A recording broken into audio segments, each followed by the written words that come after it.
இந்திய ஒன்றிய அரசு ஜிஎஸ்டி வரி விதிப்பை திரும்ப பெற்றுக்கொண்டு மாநில அரசுகளை கலந்து பேசி மாற்று வகையிலான வரி விதிப்பு முறையை அறிமுகப்படுத்த வேண்டும் என்று இங்கே நான் மீண்டும் சுட்டிக்காட்ட விரும்புகிறேன். நிதி பகிர்வு குறித்து நிதிக்குழு பரிந்துரை செய்து வருகிறது.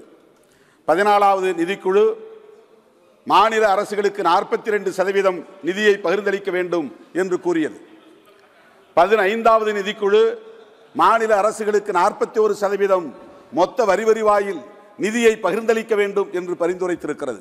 ஆனால் மொத்த வரி வருவாயில் இன்டிவிசிபிள் டாக்ஸஸ் என்கிற அந்த வரியை இந்திய ஒன்றிய அரசு முழுமையாக எடுத்துக்கொண்டு எஞ்சிய வரி வருவாயில் 35% 14வது நிதிக்குழு, 30% 15வது நிதிக்குழு என்கிற அடிப்படையில் மாநிலங்களுக்கு நிதியை பகிர்ந்தளித்திருப்பது மிகப்பெரிய மோசடியாகும், ஓரவஞ்சனையாகும்.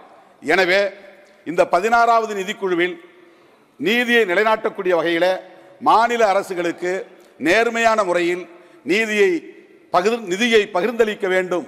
குறிப்பாக மாநில அரசுகள் தங்களுடைய தற்சார்பை இழந்திருக்கிற நிலையில் 75 விழுக்காடு அந்த வரி வருவாயில் அவர்களுக்கு நிதியை பகிர்ந்தளிப்பதற்கு ஏற்ற வகையில் அரசமைப்பு சட்டத்தை திருத்தம் செய்ய வேண்டும் என்ற தீர்மானங்களை நாங்கள் நிறைவேற்றியிருக்கிறோம். அதை மீண்டும் இங்கே பதிவு செய்ய நான் கடமைப்பட்டிருக்கிறேன்.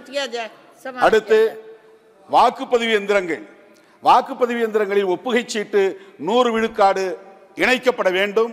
அதனை எண்ணி பிடித்து தேர்தல் முடிவுகள் அறிவிக்கப்பட வேண்டும் என்கிற தீர்மானம் மிக முக்கியமானதாகும். அதை நடைமுறைக்கு கொண்டு வர வேண்டும் என்று நான் இந்திய ஒன்றிய அரசுக்கு வேண்டுகோளாக விடுக்க கடமைப்பட்டிருக்கிறேன். ஒரே நாடு, ஒரே கலாச்சாரம், ஒரே மொழி, ஒரே மதம் என்கிற கொள்கைகளை முழங்கி இந்த நாட்டை பிளவுபடுத்துவதற்கான அனைத்து வேலைகளையும் இன்றைய ஆட்சியாளர்கள் செய்து வருகிறார்கள் என்பது வேதனை அளிக்கிறது. ஆனால் எதிர்க்கட்சிகள் நாட்டை பிளவுபடுத்துவதாக குற்றம் சுமத்துவது எந்த வகையிலும் ஏற்புடையதில்லை. புரட்சியாளர் அம்பேத்கர் அவர்கள் ஒரு கட்டுரையில் குறிப்பிடுகிறார், வடக்கு தெற்கு என்கிற பாகுபாடு வளர்கிறது. ராஜாஜி என்கிற ராஜகோபாலாச்சாரியார் அவர்களே இந்த கவலையை பதிவு செய்திருக்கிறார். அப்படிப்பட்ட ஒரு நிலை ஏற்பட்டுவிடக் கூடாது என்று அன்றைக்கே புரட்சியாளர் அம்பேத்கர் தமது கவலையை பதிவு செய்திருக்கிறார்.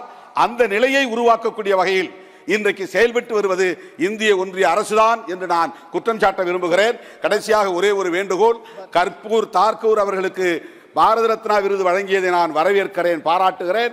அதே போல சமூக நீதி காவலர்களாக தமது வாழ்வை ஒப்படைத்துக் கொண்ட சமூக நீதி காவலர் விபி சிங் அவர்களுக்கும், புரட்சியாளர் தந்தை பெரியார் அவர்களுக்கும், காஞ்சிராம் அவர்களுக்கும் பாரத ரத்னா விருது அளிக்க வேண்டும் என்று நான் கேட்டு இந்த வாய்ப்புக்கு நன்றி கூறி முடிக்கிறேன். நன்றி, வணக்கம்.